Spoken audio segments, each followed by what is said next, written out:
बहुत आप तशरीफ लाए। मैं मरियम करीम साहिबा का बहुत बहुत समर्थन करती हूँ। मैं अपने डायरेक्टर शम्स साहब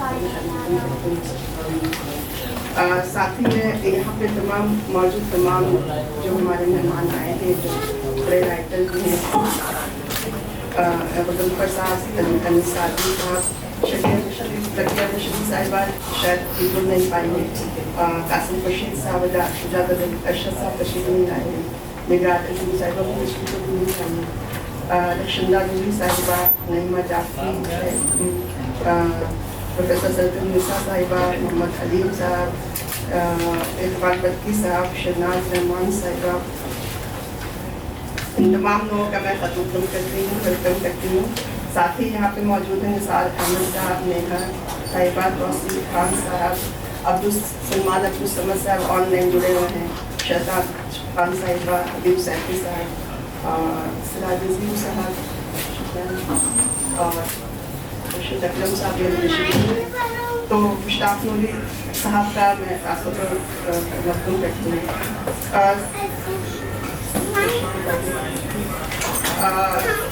इसके साथ ही बाद में अपने डायरेक्टर साहब से गुजारिश करूँगी तो वो इस प्रोग्राम को आगे बढ़ाएं। डायरेक्टर साहब शुक्रिया। सॉरी, स्कूल के बच्चों का जो हमारा तशरीफ है वो करना।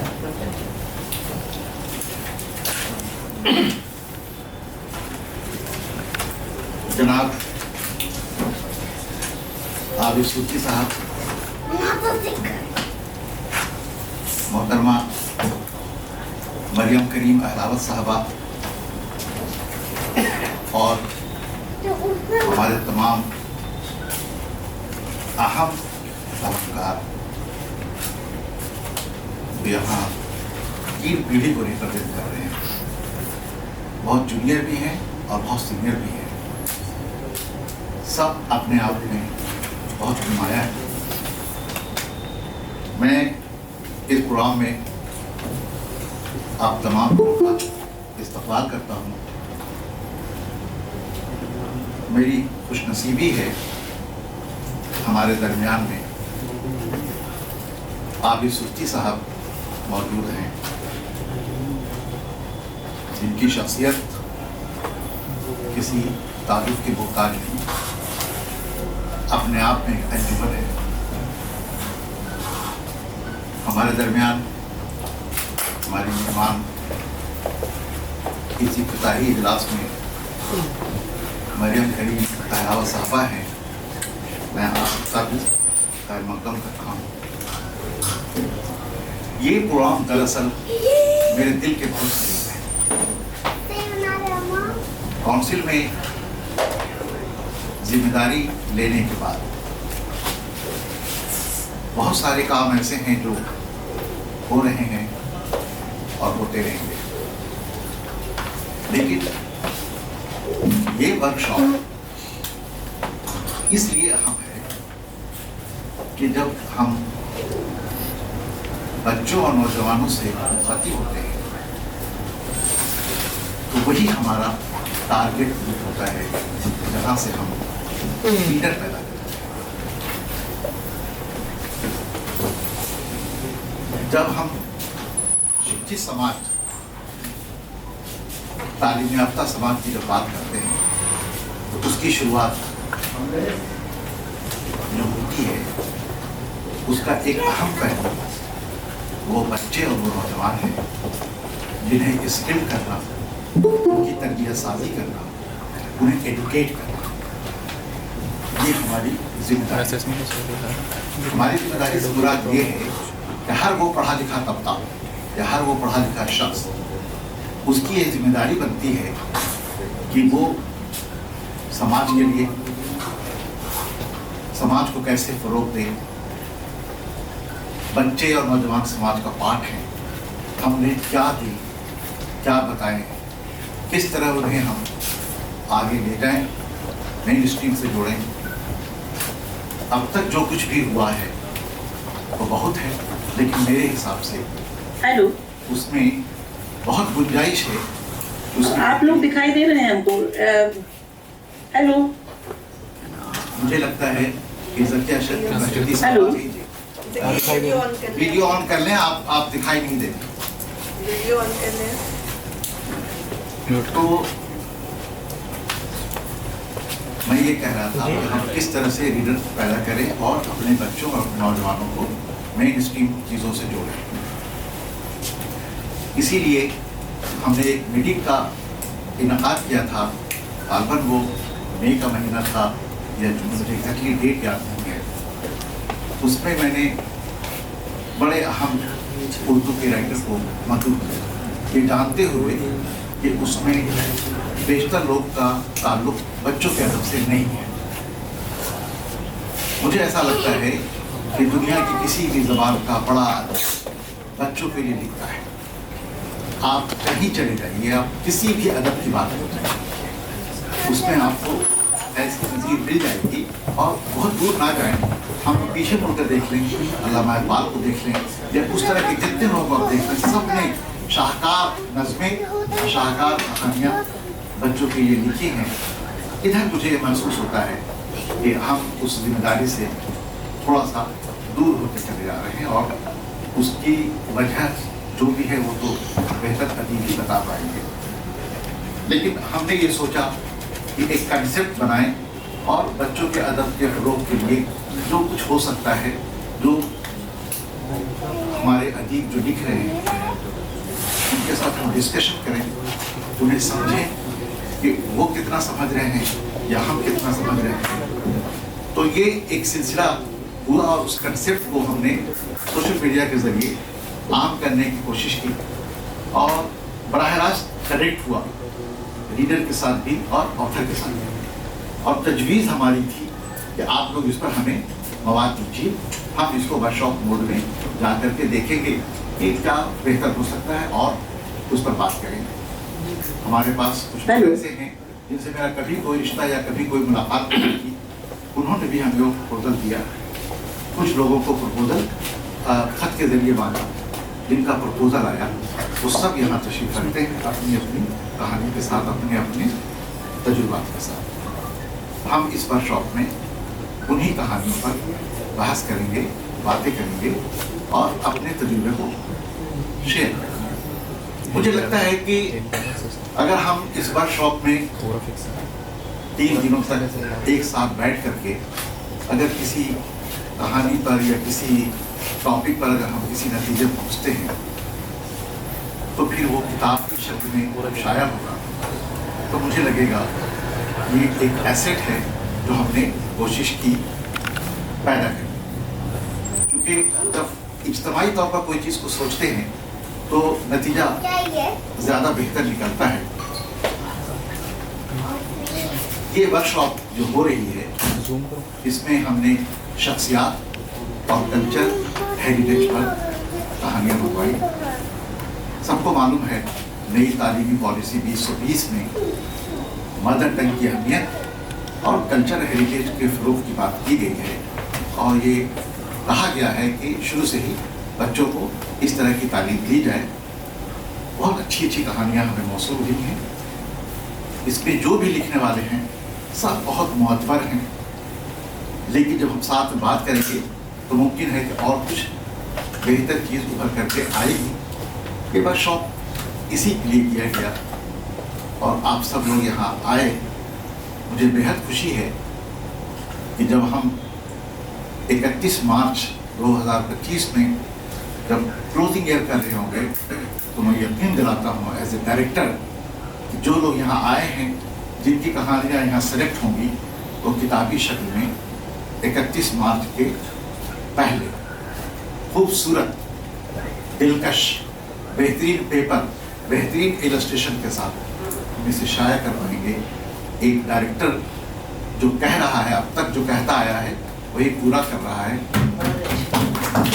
हमें इस बात को याद रखना चाहिए कि जब हम कहते हैं कि तालीम का मकसद क्या है और तालीम किस तरह से हासिल की जाए, तो सबसे पहले जहन में यही रखें कि हम बच्चों की तरबियत साजी कैसे कर रहे हैं, क्या उन्हें नसीहत दे रहे हैं या उनको ऑब्जर्वेशन के लिए छोड़ रहे हैं, ये आप सब तय करेंगे। कि आप नसीहत देना पसंद करेंगे या उन्हें ऑब्जर्वेशन के लिए छोड़ देंगे कि वो क्या करना चाहता है। हमारे ऑनरेबल प्राइम मिनिस्टर साहब का एक कॉल है, व्हेन पीपल रीड कंटिन्यू। मेरा ख्याल है कि इस मुहिम में हमें शरीक होना चाहिए, अपनी ज़बान के तवज्जुह से जो हम कह सकते हैं वो करें। इन्हीं चंद कलमात के साथ मैं दावत दूंगा। अब ये चाहते हैं कि हमारे जो 2 सीनियर मेहमान आए हैं उनकी गुलपोशी करते हैं, तो बहरू सर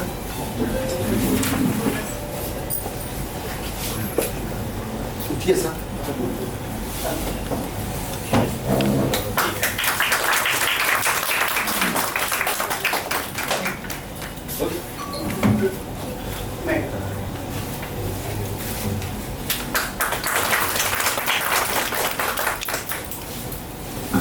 ये चंद तमहीदी कलमात के बाद मैं दरख्वास्त करूंगा हमारे मेहमान मरियम करीम अहलावत साहबा से कि वो लिटरेचर और बच्चों के लिटरेचर के फ़र्क पर गुफ्तगू करें। मरियम करीम अहलावत बुनियादी तौर पर इंग्लिश के राइटर हैं, फ्रेंच पढ़ाती हैं, उर्दू में ख्वाब देखती हैं।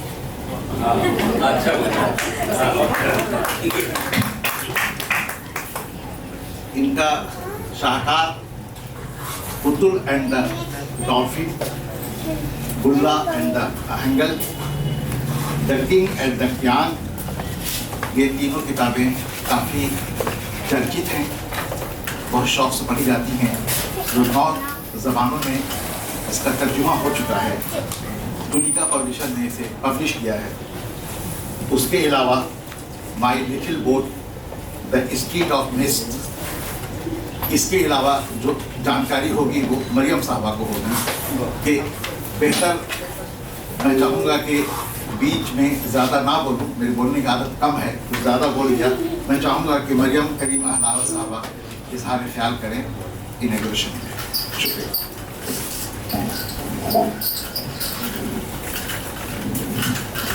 डॉक्टर शमसुद्दीन साहब, आबिद सूफी साहब,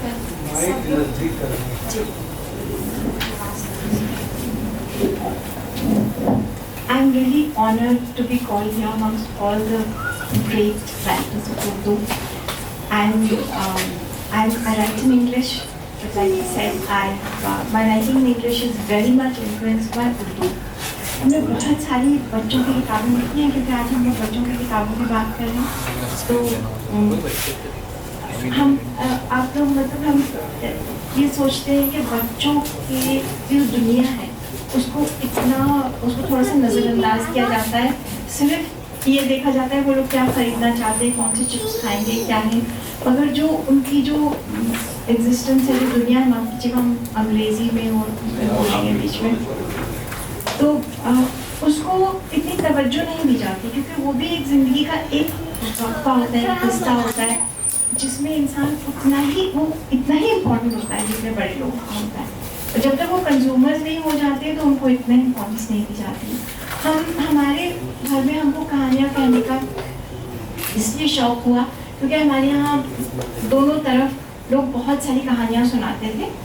तो जब हमने अपनी पहली किताब लिखी, उसमें उसका नाम है टेल्स ओल्ड एंड न्यू, जो हार्परकॉलिंस ने पब्लिश करी थी 1994। इसके हमारे पास सिर्फ वो है, भी आउट ऑफ प्रिंट है। तो इसमें 5 कहानियाँ वो है which travelled by word of mouth in my family, जो हमने सुनी थी, हमने कभी पढ़ी नहीं थी। हो सकता है बहुत सारी इसमें ऐसी कहानियाँ हैं जो हम सुनते हैं, जब बच्चों की वर्कशॉप्स करते हैं स्कूल्स में, हम बोलते हैं कि वो कौन सी कहानी अच्छी लगी।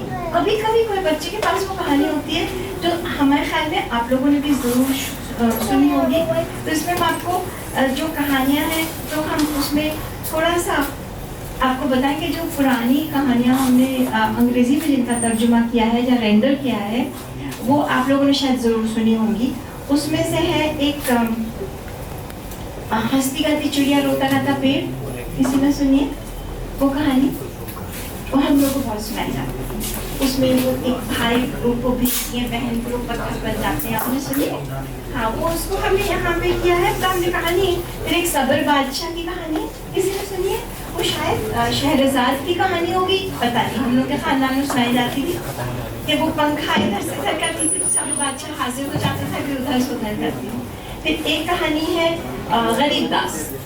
गरीबदास की कहानी तो आती है ना, जिसमें वो जादू की वो होती है रस्सी और एक वो 4 परियां होती हैं, तो वो जाके कुएं पे बैठ जाते हैं, कहते एक खाओ की 2 खाओ की 3 खाओ की चारों की चारों।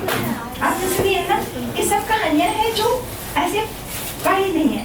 फिर एक है, हम ये आखिर में ये बता रहे सिराने का पताने का सिराने, जिसमें वो आपने सुनी है वो कहानी? जी जी, तो ये बहुत कम लोगों में, तो हमने इसमें सारी कितने कहानियां उसमें लिखी। एक कहानी है जो बहुत अजीब है, वो है उगा की कहानी। किसी ने सुनी? वो लड़की जिसके सोने चांदी के बाल होते। तो हम ये कहना चाहते हैं कि जो बच्चों की कहानियां होती हैं, हम आप लोगों से ये कार्ल यूंग का वो है कि एक चीज होती है कलेक्टिव कॉन्शियसनेस, वो हम लोग सबके अंदर, और जो मेंटल और साइकोलॉजिकल आर्केटाइप्स जो बनते हैं इंसान के, वो कहानियों के जरिए से भी बनते हैं और हमको कहानियों में पाते भी हैं। तो हम ये नहीं कह सकते कि जो बच्चों की कहानियाँ हैं वो असल में लिटरेचर से अलग है।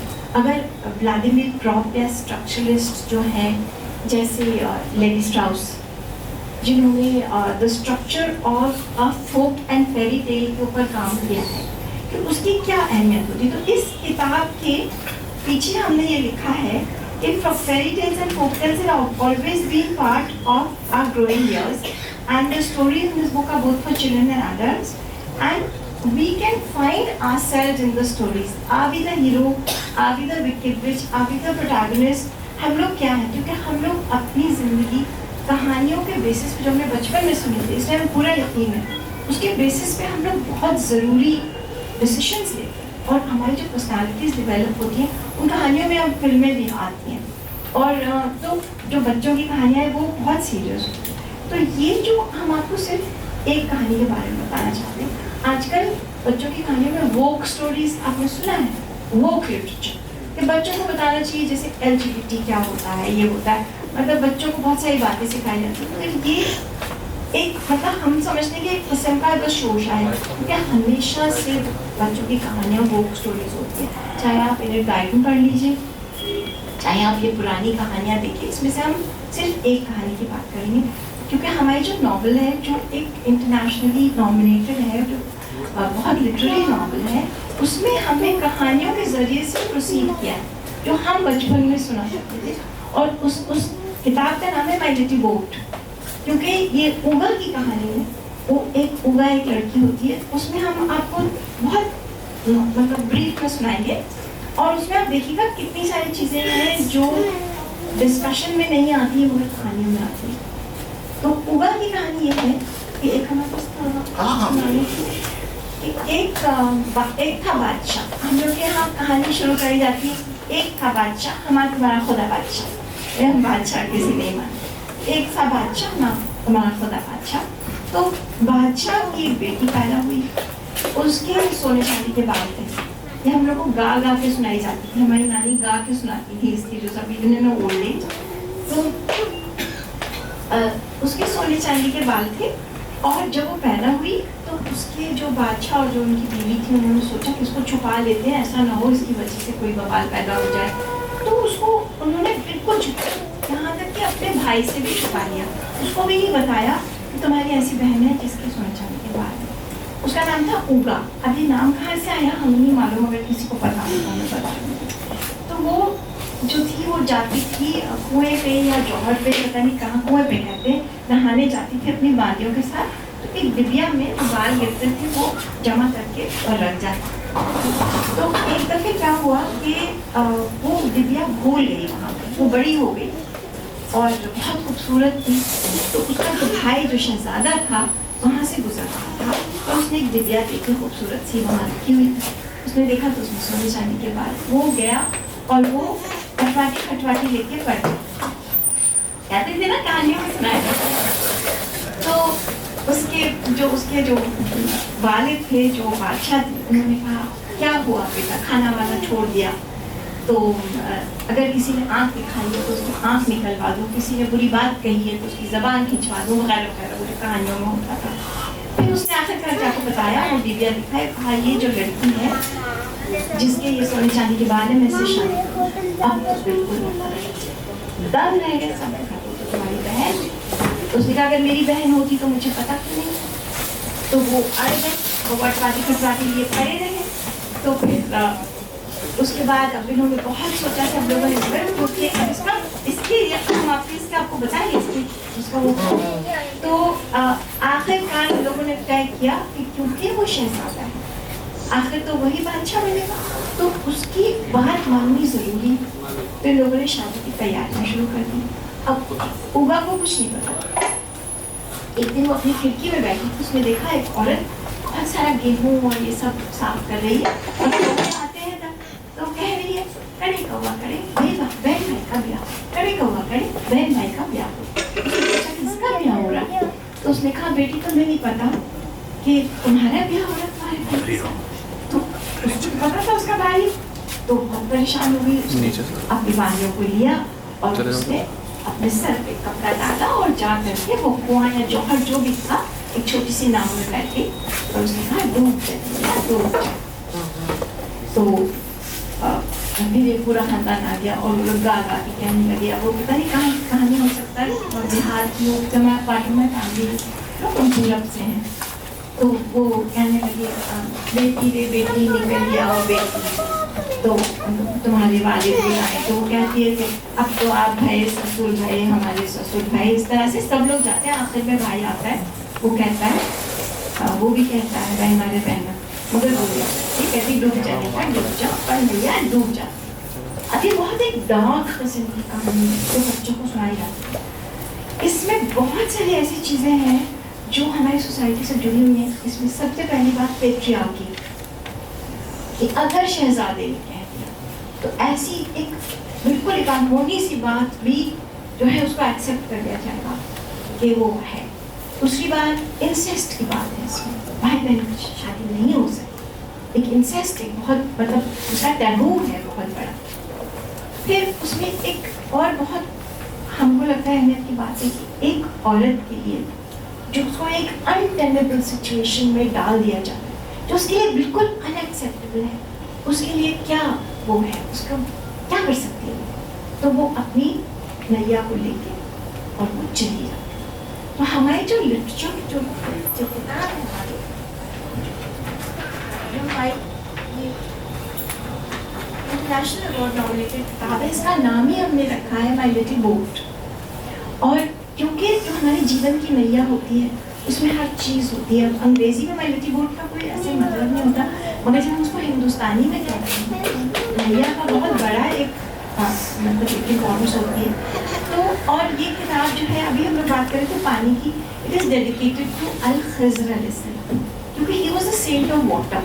उसमें बहुत सारे ऐसी चीज़ें हैं और इसमें कहानियों के बारे में लिखा हुआ है कि कहानियों की क्या अहमियत है। इसमें थोड़ा सा हम पढ़ना चाहेंगे अंग्रेजी में कि कहानियों का क्या वो है।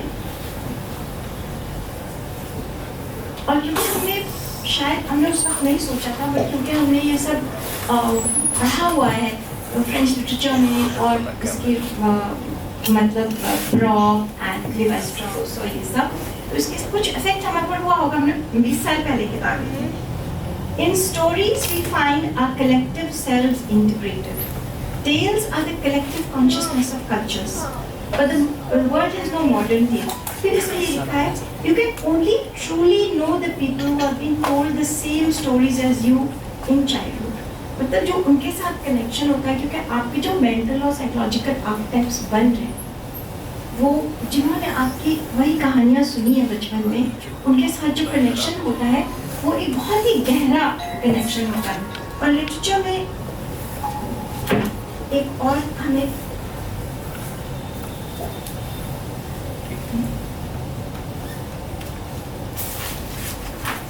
एक कहानियों के ऊपर एक ये भी है कि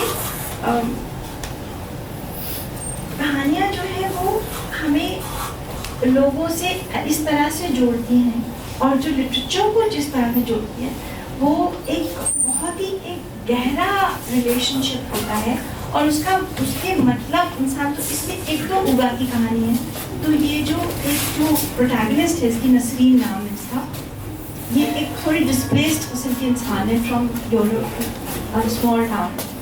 तो वो कहानियों के जरिए से आई प्रोसीड। फिर इसमें एक और कहानी है जो आप लोगों ने सुनी है, बब्बन हजाम की।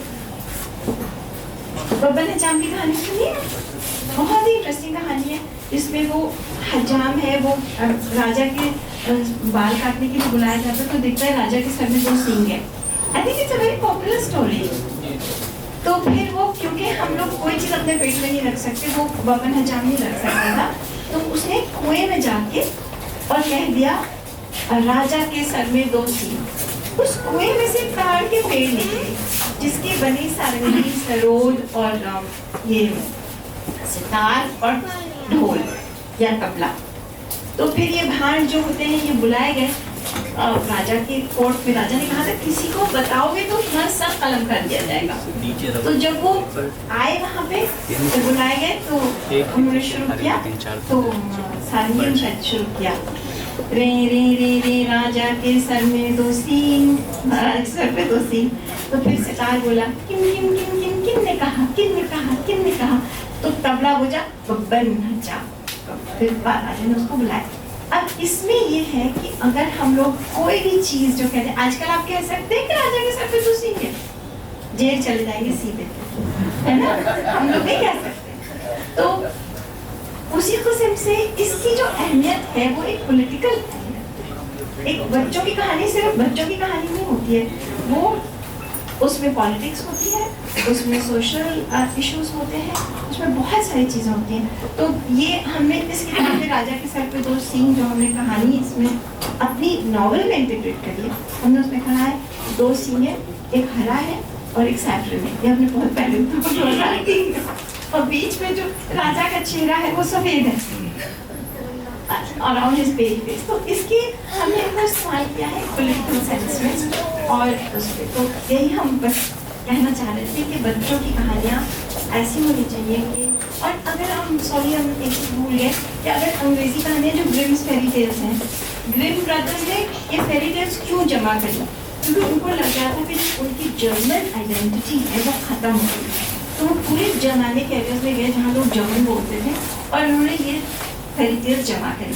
तो उसमें ये जो रेड राइडिंग हुड की ग्रिम्स फेरी टेल्स की है ना, ग्रिम्स फेरी टेल्स की, हाँ Grimm's fairy tales, Red Riding Hood की क्या कहानी है कि वो एक भेड़िया होता है, और भेड़िया जो होता है वो इस लड़की से कहा जाता है अकेली मत जाओ, भेड़िया है। तो ये आजकल कितनी रेलेवेंट, अगर आप देखिए लड़कियां कितनी अनसेफ है दिल्ली में, या जो अभी कलकत्ता में हुआ है, लड़कियों को अकेले जाने की इजाजत नहीं है, रिक्लेम द नाइट औरतों को। तो रेड राइडिंग हुड की कहानी भी आप देखिए, वो भी एक ऐसी कहानी जिसका एक पॉलिटिकल और सोशल इम्पोर्ट है। तो ये हम बच्चों को कहानियाँ जब सुनाते हैं, तो हमको जब हम लिखते हैं, हमने बहुत कहानियाँ लिखी हुई हैं, बहुत सारी पोएम्स लिखी हैं, मतलब 11-12 साल तक हमारे पोएम्स पब्लिश होती थी। पेरेंटिंग एक मैगजीन होती थी, तो उसमें हमेशा कोई छोटा सा ऐसे होता था, मतलब ऐसी चीज़ या तो नेचर से कनेक्टेड, ज़्यादातर हम जानवरों के बारे में लिखते थे, पुटुल डॉग, और या फिर होता था इससे कोई सोशल इशू से कनेक्टेड। तो उसमें हम बच्चों को छोटी सी चीज़ आप ऐसे बताइए कि उनको पता न चलेगी। हम अभी एक नेशनल साइंस की बात करेंगे, एक हमने कहा, सॉरी हम भूल गए लाना, उसका नाम है लेपिडोप्टेरा। तो लेपिडोप्टेरा अगर साथ में बोलिए तो क्या होगा? लेपिडोप्टेरा होते हैं इंसेक्ट्स, और लेपिडोप्टेरा मीट एराक्निड एंड डेट, 2-3 और कैरेक्टर्स हैं। एराक्निड क्या होते हैं? जो ये होते हैं, क्या कहते हैं, स्पाइडर्स जो होते हैं वो एराक्निड होते हैं। तो ये 6 कैरेक्टर्स हैं, लेपिडोप्टेरा, एरेक्निडन डे। तो हमने वो एक कहानी, एक पोएम लिखी। तो अगर बच्चे जब बड़े होके वो एकदम से वो पढ़ेंगे स्कूल में लेपिडोप्टेरा, तो उनको वो याद आएगा कि लेपिडोप्टेरा क्या होता है, या एरेक्निडे। अच्छा, एरेक्निडे की कहानी भी एक ग्रीक मिथ पे है, आप लोगों को शायद पता होगी। एरेक्नी एक बहुत अच्छी वो थी, शी वाज अ स्पिनर, बहुत अच्छी बुनी थी। और जो गॉडेस ऑफ आर्ट थी मिनर्वा, तो मिनर्वा से किसी ने कहा कि जो एरेक्नी है वो बहुत अच्छा बुनती है। तो मिनर्वा खफा हो गई, वो तो होते थे ना, like the Greek gods were always, she said बुलाओ उसको बुलाया। तो एरेक्नी ने कहा, एरेक्नी से कहा तुम समझते हो तो मुझसे अच्छा बनती हो, चलो हम लोग का एक कंपटीशन। तो एरेक्नी और इनका मिनर्वा का कंपटीशन हुआ, जिसमें एरेक्नी जीत गई, उसने गॉडेस को हरा दिया, गॉडेस ऑफ आर्ट को। तो मिनर्वा को बहुत गुस्सा आ गया, उसने उसको मकड़ी बना दिया, तो सारी उम्र बुनती है। अब ये कहानी इसी के ऊपर, जो हमारा जो साइंटिफिक नाम है एरेक्निडे, उसी पे बेस्ड है। तो बच्चों की कहानियाँ, माइथोलॉजी, ये सब इतनी ज़्यादा हमारी ज़िंदगी के हर एक पहलू से जुड़ी है कि हम उनको अगर देखें अलग कर करके, तो पता चलेगा कि हम कितने ज़्यादा, मतलब हम उसके बिना, हमारी ज़िंदगी है, हमारी जो लिटरेरी ज़िंदगी, हमारी जो वो है, हमें उसका बहुत बहुत अहमियत है बच्चों में। मगर हम लोग क्योंकि ये बात ज़्यादातर समझते नहीं है। अब देखिए हमारी जो किताबें हैं तरीका ने पब्लिश करी है, वो 6 से 9 ज़बानों में, मगर उर्दू में नहीं है। इसका हमें बहुत अफसोस है। हम आलिम साहब से भी कहते हैं, I want my book translated, my other books also translated into Urdu, तो पिछली दफ़े मिले थे। क्योंकि जो लोग नहीं बोलते हैं, तो बस हम यही कहना है, वो का मेक सम सेंस। मोहतरमा मरियम करीम अलावा साहबा, आपने बयानिया के अंदाज में सारी बातें बता दी कि बच्चों के लिए लिखने के क्या क्या तरीके होंगे और बच्चे किस तरह अट्रैक्ट होंगे और इसमें कैसे मालूमात की चीज़ें चली जाएंगी और कैसे कहानी जड़ से जुड़ी होती है, उसको हम तहजीब कहते हैं। तो जब ज़बान का मामला आता है तो हम ये ज़रूर कहते हैं कि कोई भी ज़बान जो है वो तहजीब से ही जानी जाती है। तो आपने बड़े खूबसूरत अंदाज में इस बात को हमारे सामने रखा। प्रोग्राम शुरू होने के बाद हमारे 2 मेहमान निगार अजीम साहबा और खुशी अकरम साहब आए हैं। मैं आपका काउंसिल में खैर मकदम करता हूँ। मुझे नहीं पता कि आप ज़किया मशदी साहबा इस वक्त ऑनलाइन हैं या नहीं। ज़किया मशदी साहबा हमें सुन पा रही हैं?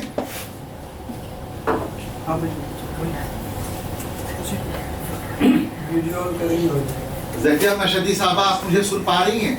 याद नहीं होगा, वहीं से करेंगे।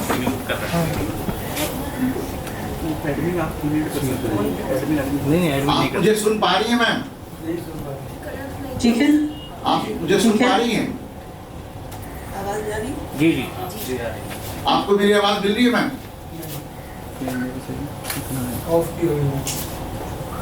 ज़किया मशदी साहब आप मुझे सुन पा रही हैं? डिस्कनेक्ट हो रही है, वो डिस्कनेक्ट हो रही है, लगता है वो कनेक्टेड नहीं है। कनेक्ट हो रही है। बहरहाल हम आज इस कड़ी को बढ़ाते हुए इनोवेशन का जो सिलसिला है जो हमने रखा है इसमें हमारी एक मेहमान जिनकी आवाज़ हमें मिल नहीं रही, या तो मुझे नहीं सुन पा रही है, हम मुझे नहीं सुन पा रहे हैं, के बीच में एक खुलासा हो रहा है। अगर अस्सलाम वालेकुम, मेरी आवाज़ मिल रही है मैम? आपको मेरी आवाज़ मिल रही है? आपने अनम्यूट किया हुआ है। सुनो, हेलो इधर से मैम, आपको मेरी आवाज़ मिल रही है? आवाज़ आपको मिल रही है मैम? कैमरा हिलेगा।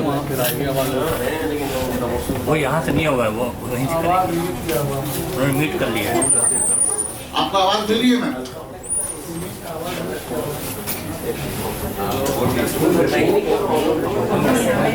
आपने अपने को आप अनम्यूट कीजिए पहले।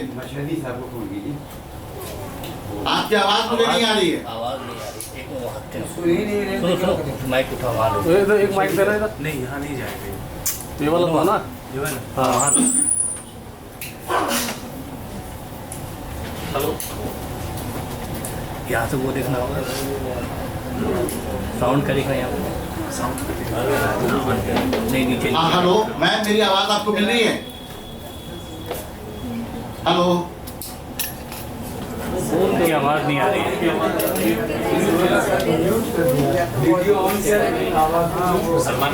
आपने आवाज को म्यूट किया हुआ है।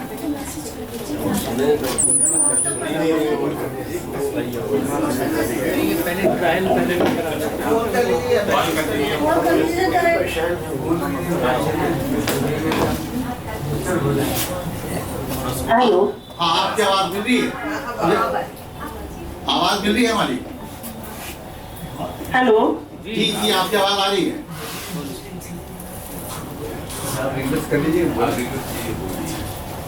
मैम आपको आवाज हमारी मिल रही है? हेलो। जी मेरी आवाज मिल रही है आपको? मैसेज कर लीजिएगा, अपना पढ़ना शुरू कर दे। आपकी आवाज मतलब हमारी आवाज आ रही है आपको? आप उनकी आवाज आ रही है, उनकी आवाज से आ रही है। वो म्यूट हो रही है। नहीं अब कहाँ आप मैम अपने से बात कीजिए। फोन उठा लिया ना उन्होंने। हाँ मैम आवाज मिल रही है उठा आपको? लिया ना उन्होंने। फोन उठा लिया ना। हाँ सर। नहीं ये तो मोबाइल पर मिल रही है ना, तो उस पर मिल रही है जो ऑनलाइन। अच्छा एक काम कीजिए, पता नहीं क्या आपकी आवाज़ तो बहुत साफ आ रही है। हम चाहेंगे कि बच्चों के हवाले से जो ये इनॉग्रल तकरीर जो हो रही है उस पर आप इजहार ख्याल करें, अपने तजुर्बे से हम लोग को वाकिफ कराएं कि बच्चों की राइटिंग के लिए किस तरह की ज़रूरतें होती हैं और आपने इस दौरान क्या तजुर्बा महसूस किया। Over to you ma'am. आपकी आवाज़ साफ आ रही है, आप बोलिए, हम सब सुनेंगे। ठीक शुक्रिया। तो वॉल्यूम बढ़ा दो। लेकिन उसके बावजूद बच्चों को जब बात साफ ना हो मैंने देखिए कुछ आवाजें आ रही है। नहीं आपको आप बोलिए, आपकी आवाज़ मिल रही है। अच्छा ओके, तो उस वजह से उनको सारा कोई जान था वो तो खत्म हो गया। लेकिन बहरहाल मैं शमशेबाग साहब की बात को गुजार हूँ कि कम से कम उन्होंने मौका दिया कि ऑनलाइन कहीं इजहार ख्याल कर सकूँ। मरियम अलावा साहबा को मशहूर थी काम के जरिए मोबाइल लाकर के बस इतना चलता कि वो जिक्र कर रही थी एक राजा की कहानी का जो राजा की तस्वीर थी जिसमें जब उसकी बात को सेवा और फिर उसको जाकर क्या था मतलब इसके अलावा मैं दूसरा सोच सकी तो इससे कोई रिस्पॉन्स नहीं देता कि उन्होंने क्या कहा। लेकिन मैं अपनी भी बातें सामने रखना चाहूंगी। बच्चों के अदब पर उर्दू में हर शब्द ये कह रहा है कि बहुत कम लिखा गया है। तो ये मैं भी महसूस करती हूँ कम तो लिखा ही गया है, लेकिन जो लिखा गया है वो मुझे मेरी नाकिस राय में अब्दुल्लाह नहीं है, यानी ज्यादातर अदब अब्दुल्लाह नहीं है। उसकी वजह ये है कि जिस पर बच्चों को जो लिखा जाए तो सबसे पहले उनकी एज ग्रुप का ख्याल रखा जाए। बचपन को 3 हिस्सों में बांटा है। एक तो आपका 0 to 5 होता है, फिर 6 to 12 होता है और 12 के बाद फिर 12 to 15 और उसके बाद फिर आपकी उम्मीद आगे बढ़ते बढ़ते आपको अलग ग्रुप की तरफ हो जाती है। तो इन तमाम जो स्टेजेस हैं इनकी अपनी रिक्वायरमेंट होती है, इनका अपना मेंटल होराइजन होता है, इनकी अपनी लफ्जियात होती हैं, यानी कितनी वोकैबुलरी एक बच्चा एक एवरेज बच्चा कितनी वोकैबुलरी किस स्टेज में इख्तियार कर सकता है। तो देखिए कोई हार्ड एंड फास्ट रूल नहीं है, एक एवरेज है।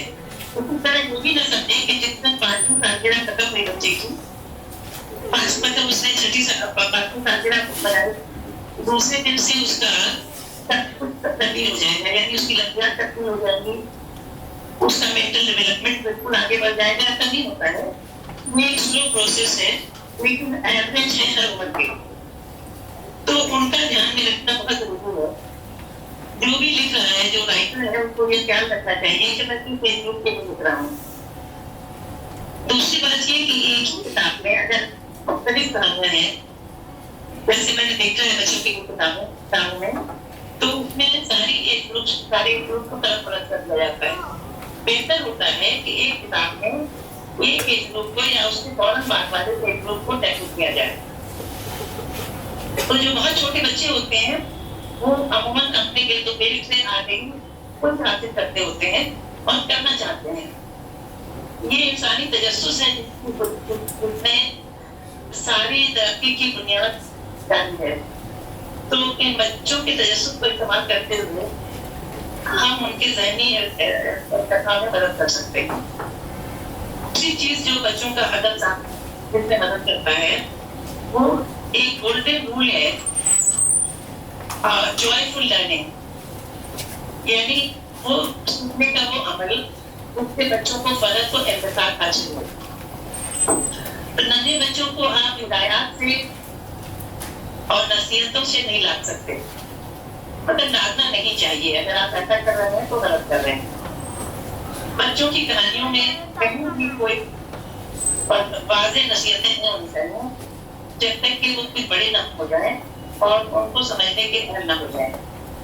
उनके जो आम इंटरेस्ट की चीजें होती हैं वो गिरदोपेश का माहौल होता है जो उनके लिए कुछ उम्र तक बिल्कुल नया होता है। शायद आपको महसूस किया हो कि नन्हे बच्चे यकीनन महसूस किया होगा कि आंखें फैला फैला के हर चीज को देखते हैं और बहुत सवाल करते हैं। बाज़ औक़ात तो बड़े उनसे आजिज़ आ जाते हैं, ये क्या है, कहाँ से आया, क्यों आया, क्या वजह है, ये किस काम का है। तो ये इतने ज्यादा सवाल करते हैं बच्चे के अक्सर तो बड़े आजिज़ आ जाते हैं। तो उनके इस तजस्सुस से हमको अपनी कहानियों में फायदा उठाना चाहिए। आप ये देखेंगे कि अंग्रेजी की जो कहानियां हैं, मदर साहिबा की बैकग्राउंड से जो अंग्रेजी की है वो उन्हें अच्छी तरह मालूम होगा कि बच्चों की जो अंग्रेजी कहानियां हैं वो बहुत ही छोटी छोटी होती है और उनमें तस्वीरों को ज्यादा अहमियत दी जाती है। तो हम लोग भी अगर इस तरह की किताबें तकलीफ करें जिनमें तस्वीरें बड़ी हों और उनमें छोटे छोटे हों, ये इब्तदाई मरहले की बात कर रही हूँ। उसके बाद जब आप 6 से 12 साल के स्टेज पर आते हैं तो वहां पर आपकी मौजूदात कुछ मुख्तलिफ हो सकते हैं या एक ही मौजू को आप उसकी तफसील में ले सकते हैं। मसलन मैंने अंग्रेजी की एक नोट बुक देखी थी जिसमें तितली का सिर्फ कैटरपिलर दिखाया गया था। वो कैसे पत्ती खा रहा है, किस तरह दरख्त पर चढ़ रहा है, बस उतना नहीं। अब आप अगर 6 से 12 साल के लिए लिख रहे हैं तो आप तितली की मुख्तलिफ स्टेजेस को बता सकते हैं, क्योंकि 6 से 12 साल के दरमियान उम्र में बच्चा इस ट्रांसफॉर्मेशन को समझने के लायक हो चुका होता है। तो कहने का मतलब ये कि एक मजमून को उसकी बिल्कुल इब्तदाई सूरत से लेकर के उससे आगे की सूरतों तक बढ़ाया जा सकता है। फिर उसके अलावा वो कहानियां होती हैं जिनमें किसी किस्म की मालूमात नहीं होती है, वो महज तफरीह तबाके की होती है और बहुत ही इनडायरेक्ट तरीके से हमको कुछ अवदार देती हैं, कुछ बातें सिखाती हैं। और सबसे बड़ी बात ये है कि समाज से और अपने आसपास के लोगों से एक बॉन्ड बनाती हैं। मसलन हम लोग यहाँ एक कहानी है जो कि एक कौवे की और चिड़िया के बच्चे की कहानी है। कौवा चिड़िया के बच्चे को खाना चाहता है, चिड़िया अपना दिफा करती है और तो आखिर में आखिर होता क्या है, जो कौवा जालिम है वो तो हार जाता है और चिड़िया अपने बच्चों को बचा देती है। तो ये बहुत ही दिलचस्प कहानी है और बहुत दिलचस्प गहराई में बयान की हुई है। लेकिन इसमें आप बच्चे के लिए मतलब कुछ मेथड भी जो है वो मौजूद है। मतलब चिड़ियों से हमदर्दी, उनका घोंसला ना उजाड़ना, उनके बच्चे ना तबाह करना, और उन लोगों को दूर रखना या उन लोगों से दूर रहने की कोशिश करना जो कि जानवरों से हमदर्दी नहीं रखते हैं या उनकी तबाही का सबब करना चाहते हैं। तो इस तरह की बहुत सी कहानियां हैं जो कि बच्चों के लिए दी जा सकती हैं। और सबसे बड़ी बात ये कि आसपास का माहौल जो है वो हमको बहुत कहानियां बरामद करता है। जैसे एक मर्तबा ऐसा हुआ कि हमारे यहाँ पंखे पर चिड़िया आकर के बैठ गई। रात का वक्त था, गर्मी के दिन, और हमारा एसी काम नहीं कर रहा था। तो हम लोगों ने पंखा नहीं चलाया। नन्हा पोता साथ में था जो कि फोल्डिंग बेड पर सोया करता था।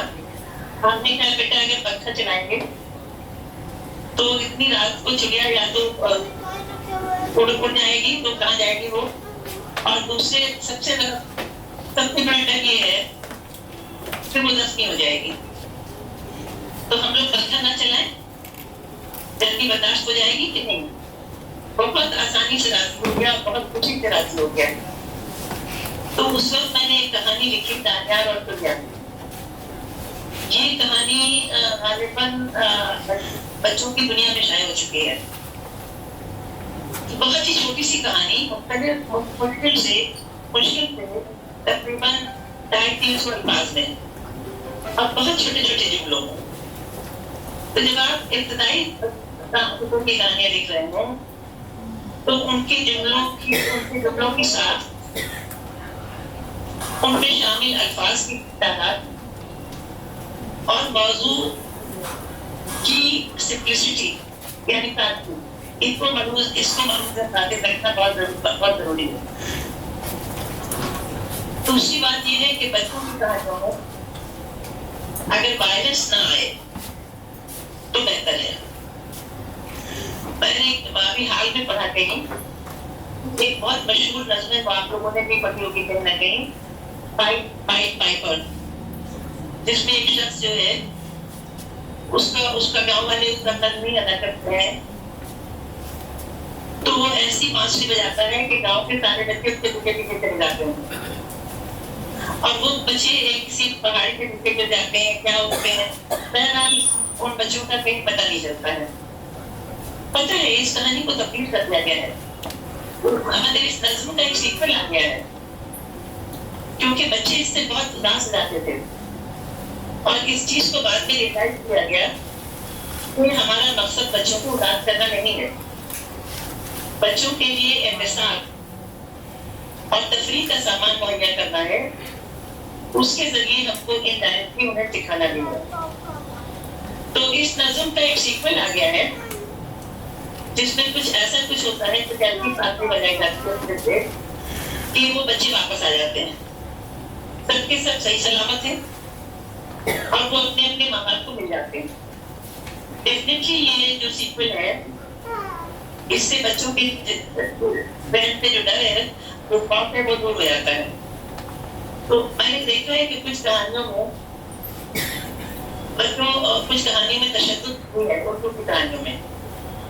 नाम नहीं लूंगी, एक साहब जिनको साहित्य अकादमी अवार्ड भी मिल चुका है बच्चों की तहरीर के लिए, उन्होंने गुजरात राइट का पूरा बयान अपनी कहानी में कर दिया था, जो कि बहुत ही भयानक था, बच्चों के लिए कतई मौजूद नहीं था।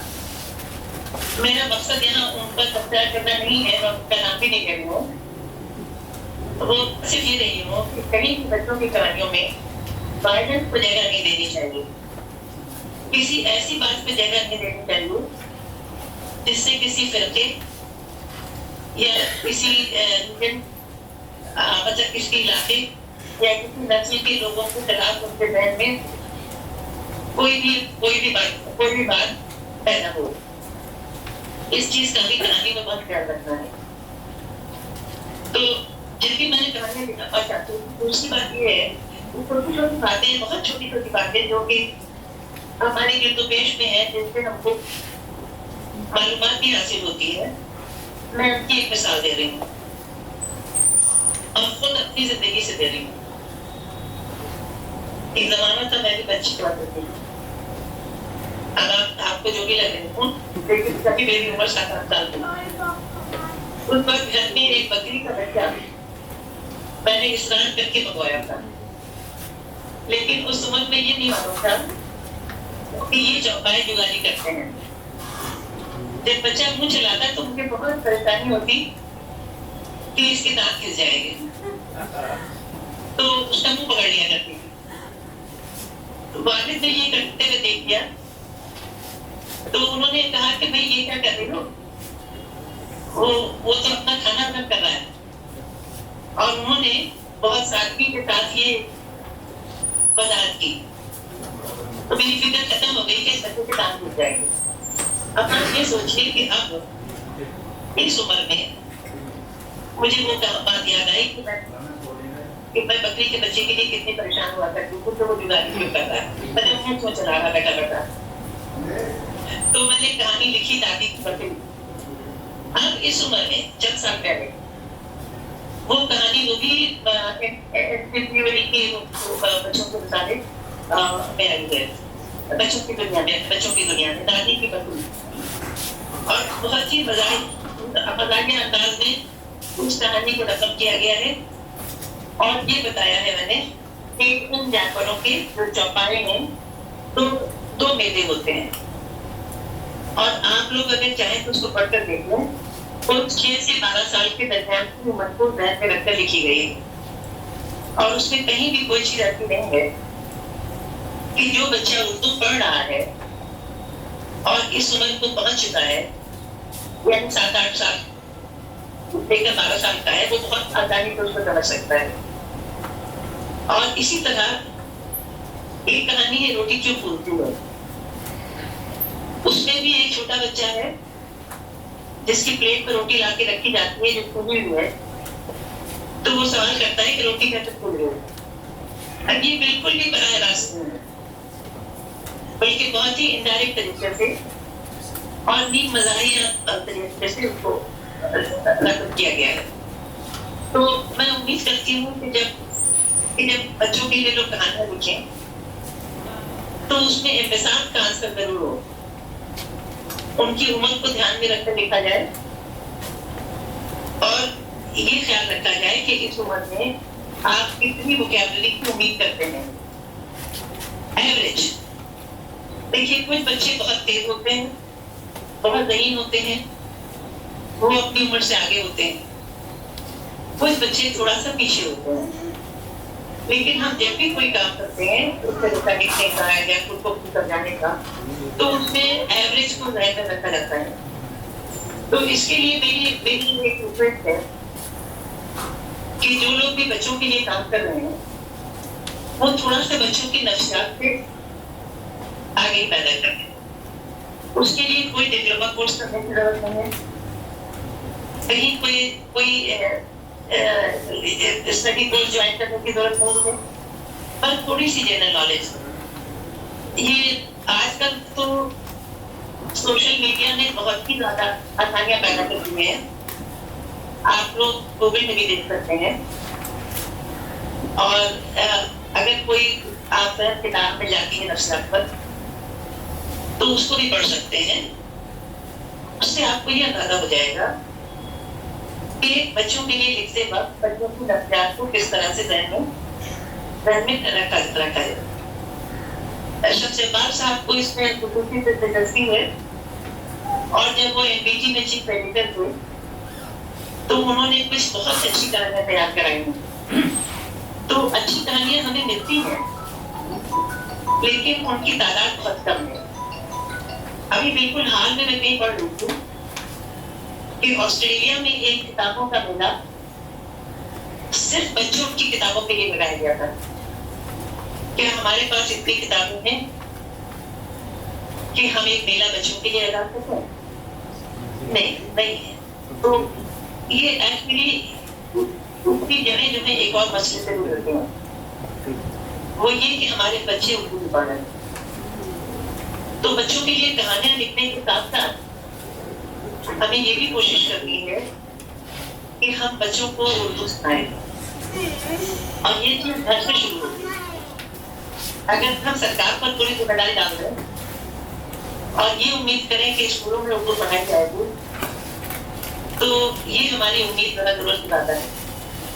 आप लोगों को हैरत होगी कि मैंने उर्दू कभी स्कूल में नहीं पढ़ी और आज मैं उर्दू में लिखती हूँ। अच्छा या बुरा ये फैसला तो कानून करते हैं, लेकिन मैं पिछले 45 साल से उर्दू में लिख रही हूँ। मैंने अंग्रेजी में नहीं ट्राई किया, हिंदी में नहीं ट्राई किया, अपनी मातृ जबान से मोहब्बत की वजह से मैंने उर्दू में ही लिखा। पिछले 16 साल से बच्चों की कहानियों की तरफ भी तवज्जो दी है और अब मैं बच्चों के लिए भी लिख रही हूँ। तो अगर मैं सिर्फ घर में पढ़ करके इस दर्जे तक पहुंच सकती हूँ कि खुद लिखूं, तो आप लोग भी अपने बच्चों को उर्दू सिखा सकते हैं। एक बात ये जरूर है कि आजकल बच्चों पर पढ़ाई का लोड हम लोगों के वक्त से बहुत ज्यादा हो गया है, तो इसलिए उनको बहुत ज्यादा परेशान करने की जरूरत नहीं है। उनको हफ्ते में सिर्फ 2 दिन मुकर्रर कर दीजिए।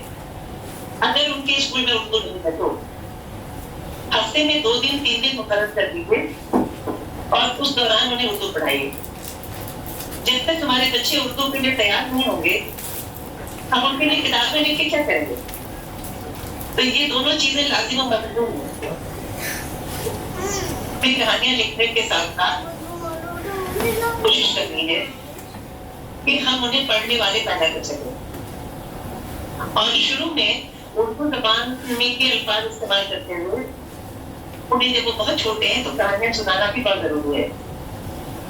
कहानियां सुनाने से इब्तिदा कीजिए और उसके बाद फिर बहुत छोटी कहानियां जो कि बहुत ही कम मतन के साथ और ज्यादा तस्वीरों के साथ किताबों में दी हुई हो, वो उनको इंट्रोड्यूस कराइए। तो मुझे उम्मीद है कि मैं अपनी बात सामने रख सकती हूँ। मैंने मरियम अलावा साहबा को सुना नहीं है, मुझे बहुत अफसोस है इस बात का। उन्होंने कुछ बातें जरूर हो सकता है इस तरह की कही हो, तो अगर रिपीट हुई हो तो मैं उनके लिए माफी चाहूंगी और ये उम्मीद करूंगी कि आप लोगों को कुछ गुल की बातें जरूर समझ में आई होंगी। बच्चों की उम्र का ख्याल, उस उम्र की लफ्जियात, उस उम्र की मालूमात, उस उम्र के मौजूआत, ये इतनी बहुत एसेंशियल चीजें हैं, ये लाजमी चीजें हैं जिनका ख्याल। और सबसे जरूरी कि उन कहानियों में जब तक आप 12 साल तक के बच्चों के जरूरत रहे हैं, तकनीक का असर गालिब रहना चाहिए। के बाद भी नौबालिगों के बात है 15 से या आप 13-14 तक आ रहे हैं, तो उस वक्त बात आप मुख्तलिफ ले सकते हैं, लेकिन उस वक्त लफ्जियात होने की बात हो सकती है। फिर भी उन कहानियों को या उन मज़ामीन को कभी भी बोझिल नहीं होना चाहिए, भारी नहीं होना चाहिए। उसी वक्त हमारे बच्चे इन किताबों की तरफ मुतवज्जे होंगे और आपकी कोशिशें कामयाब होंगी। जी, मैं यहाँ आपकी बात खत्म करती हूँ और मैं अगर मैं रूबरू होती तो शायद मैं इससे ज्यादा अच्छी तरह से बोल सकती थी। मैंने पूरी कोशिश की है कि बातें वजाहत कर सकूं। बहुत शुक्रिया। शुक्रिया मैडम, बहुत तफसील के साथ आपने बच्चों के लिए सेगमेंट का भी बताया कि बच्चे अंडर 6 और उसके बाद उसकी उम्र आगे 6 से 12, 12 से 14, इन तमाम चीज़ों में किस तरह के लफ्ज़ियात, किस तरह के मौज़ूआत, ये तमाम चीज़ें हों। बहुत तफसील के साथ आपने हम लोगों को गाइड किया। जो यहाँ तशरीफ़ फरमा है हमारे कलामकार, मुझे लगता है कि जो बातें आप कह रही हैं हम सब भी यही समझ रहे हैं कि किताबें जब बच्चों की तैयार हों तो उसमें इंतसाब का भी पहलू हो, उसको खूबसूरत प्रेजेंटेशन भी उसका होना चाहिए, इलस्ट्रेशन भी होना चाहिए। बच्चे उसी से अट्रैक्ट होते हैं। पहले जब वो शोरूम में जाते हैं तो क्वालिटी बात भी देखते हैं कि वो कितने दिनों तक कपड़ा आप पहन सकते हैं, लेकिन जैसे वो अट्रैक्शन देखते हैं बच्चे उसी तरफ पहुंचते हैं। तो मेरा ख्याल ये है कि आपकी जो गुफ्तगू थी बिल्कुल जामे, जिस तरह से हम चाह रहे हैं कि हमें एक गाइडेंस मिले कि बच्चों के लिए हमें किस तरह करना है। और मरियम करीम अहलाव साहबा ने बिल्कुल आपसे मुख्तलिफ बात की थी, वो उनका पहलू अलग था, आपका पहलू अलग है, इसलिए कोई दोनों में तकरार नहीं हुई।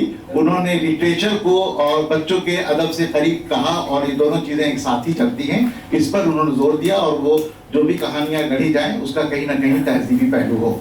मेरा ख्याल ये है कि एक बेहतर और अच्छे गाइडेंस के लिए मैं आपका शुक्रिया अदा करता हूँ। और इससे कबल कि मैं आबिद सूती साहब से दरख्वास्त करूं, अगर हमारे जो मेहमान हैं अगर वो चाहते हैं या समझते हैं कि जो बातें हो गई हैं उससे अलग भी कुछ बात हो सकती है, तो वो मुख्तसरन अपनी गुफ्तगू कर सकते हैं।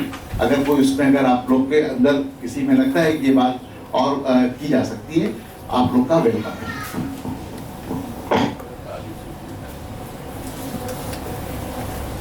ठीक है, यहाँ पर ये बात आई कि आबिद सूती साहब को सुन लिया जाए। आबिद सूती साहब बुनियादी तौर पर मैंने पहले ही कहा था, उनकी एक शख्सियत है जो अंजुमन की शख्सियत है। वो बैक वक्त एक बेहतरीन पेंटर, बेहतरीन कार्टूनिस्ट, बेहतरीन राइटर, इन्वायरमेंटलिस्ट और एक किस्म से एक्टिविस्ट, सोशल एक्टिविस्ट। इनकी खिदमात हर सतह पर हैं और ये बुनियादी तौर पर गुजराती और हिंदी में लिखते हैं, लेकिन अब तक इनकी 80 किताबें शाया हो चुकी है, 80, जिसमें 45 नावल हैं, जो मुख्तलिफ ज़बानों में भी इसका तर्जुमा हो चुका है। लेकिन चूंकि आज की वर्कशॉप में हमने इन्हें मदद किया है कि बच्चों के हवाले से आप बात करेंगे, तो एक किताब है इनकी 72 साल का बच्चा, जो बहुत पॉपुलर किताब है। 72 साल का बच्चा, जिसमें इन्होंने 5 साल से 105 साल के बच्चों का जिक्र किया है। ये बहुत उम्दा किताब है और काफी मेरा ख्याल है कि पॉपुलर रही है। दूसरी किताब जो इनकी बेस्ट सेलर है, बुद्ध क्यों मुस्कुराए, 2005 साल बाद। उन्वान सुन लीजिए आप, बुद्ध क्यों मुस्कुराए 2500 साल के बाद। और एक किताब है नवाब रंगीले। मेरी खुशकिस्मती है कि इसमें 2 किताबें मैंने पढ़ी हैं और मेरे इदारत में नवाब रंगीले शाया हुआ है, बेहतरीन किताब। और मेरा ख्याल है कि उसके मुतरजिम भी यहाँ मौजूद मुझे कहीं दिखाई दे रहे हैं, खुर्शीद आलम साहब, इनको भी शौक था कि मैं ज़रा इस प्रोग्राम में शरीक हो जाऊँ। और दूसरी चीज़ है कि एक कैरेक्टर डॉक्टर शंचू के कारनामे, सबने सुना होगा, सबने देखा होगा, ये इनका क्रिएट किया हुआ है।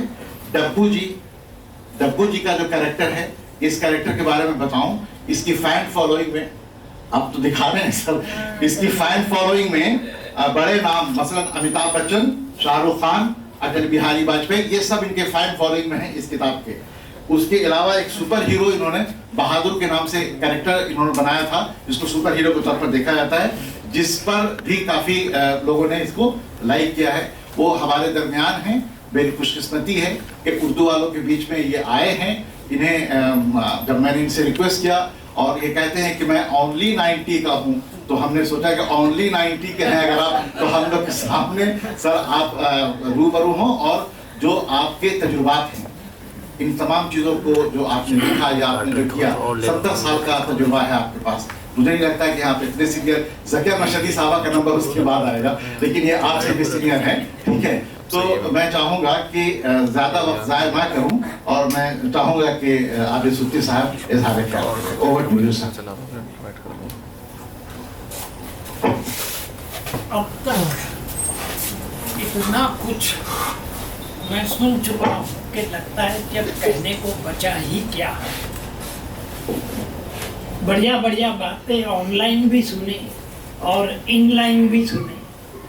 तो मैं शुरुआत करूँगा, मरियम जी ने जो सुनाई है अपनी कहानियों के बारे में, शायद उनको पता नहीं होगा कि वो सारी कहानियाँ गुजराती से ट्रांसलेट होकर हर जबान में गई है। गुजराती से ट्रांसलेट होकर, और उसका सोर्स जो है वो गीजू भाई करके एक बंदा था, गीजू भाई बधे का, जो गांधी जी के साथ काम करते थे। और उन्होंने एक बार गांधी जी से ये कहा कि गांधी जी आप आज़ादी किनके लिए आज़ादी चाहते हैं? 80 to 90% इंडियन जो है अंगूठा छाप है। ये बात ऐसी गांधी जी के दिमाग में बैठ गई कि उन्होंने गिजू भाई से कहा कि गिजू भाई आप एजुकेशन में काम कीजिए, आपकी ज़रूरत यार डंडे खाने की नहीं है। जो मोर्चा लेके जाते थे लोग तो मारपीट होती थी। अब गिजू भाई यहाँ से चले गुजरात गए और जो पहला गांव आया उस गांव में जाकर मुखिया से कहा कि आपके गांव में बुढ़िया कौन है, सबसे ज्यादा उम्र वाली। तो बेचारा मुखिया परेशान, बोले लोग जवान लड़की के लिए आते हैं शादी करवाने के लिए अपने बेटों के लिए, और तो हम बुढ़िया चाहिए। तो बोले नहीं मुझे तो बुढ़िया से बातें करनी है।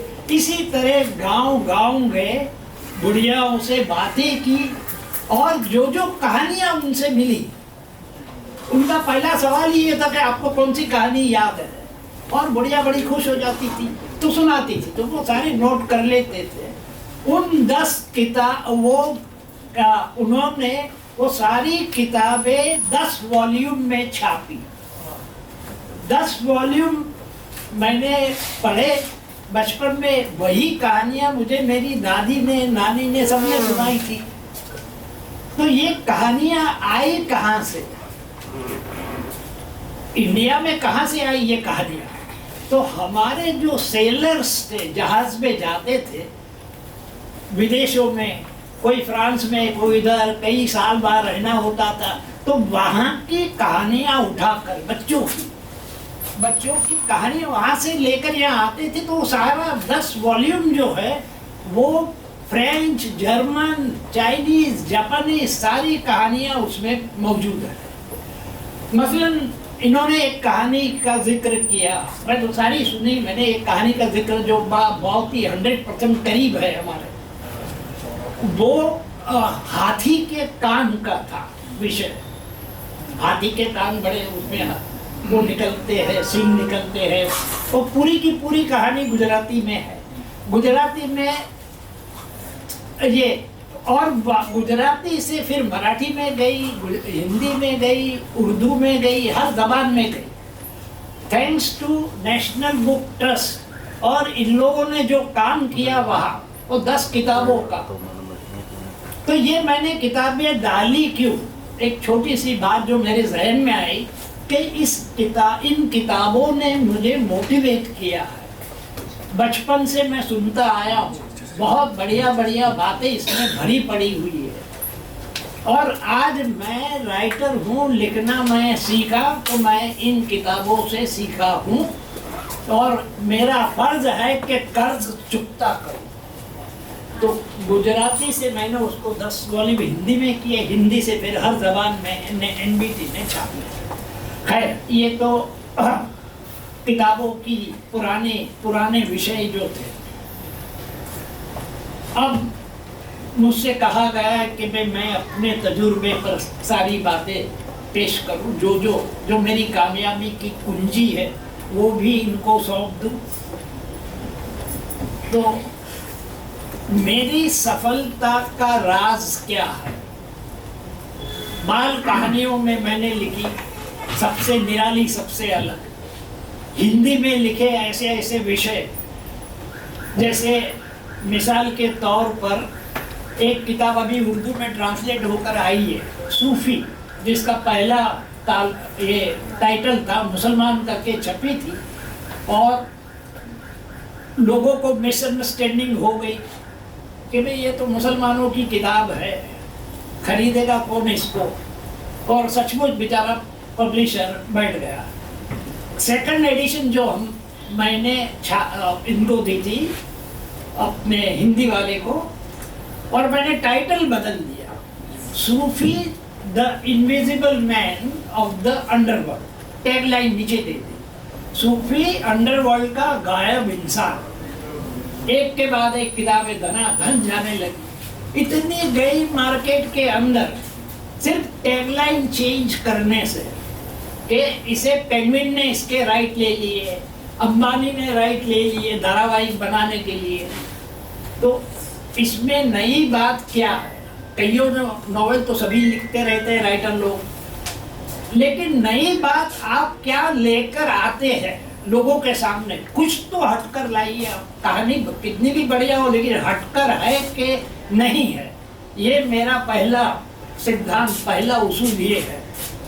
इसमें ये जो सूफी जो है, ये मेरी बायोग्राफी है, और मेरे पीछे मेरे प्रकाशक पड़े हुए थे कि आबिद भाई आप तो ब्रांड बन गए हैं, आप लिखिए, आपकी बायोग्राफी बिकेगी।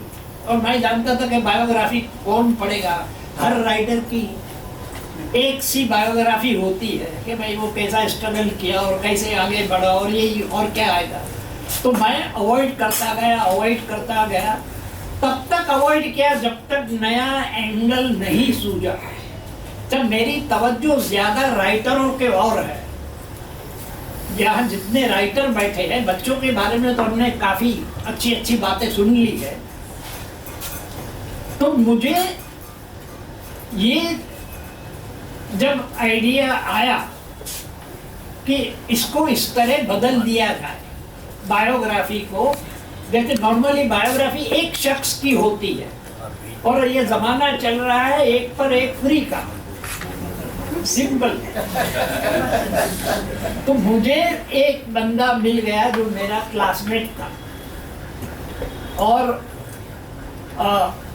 मैं फुटपाथ पर बड़ा हुआ, जिंदगी मेरी शुरू हुई थी फुटपाथ, उसकी भी जिंदगी फुटपाथ पर शुरू हुई।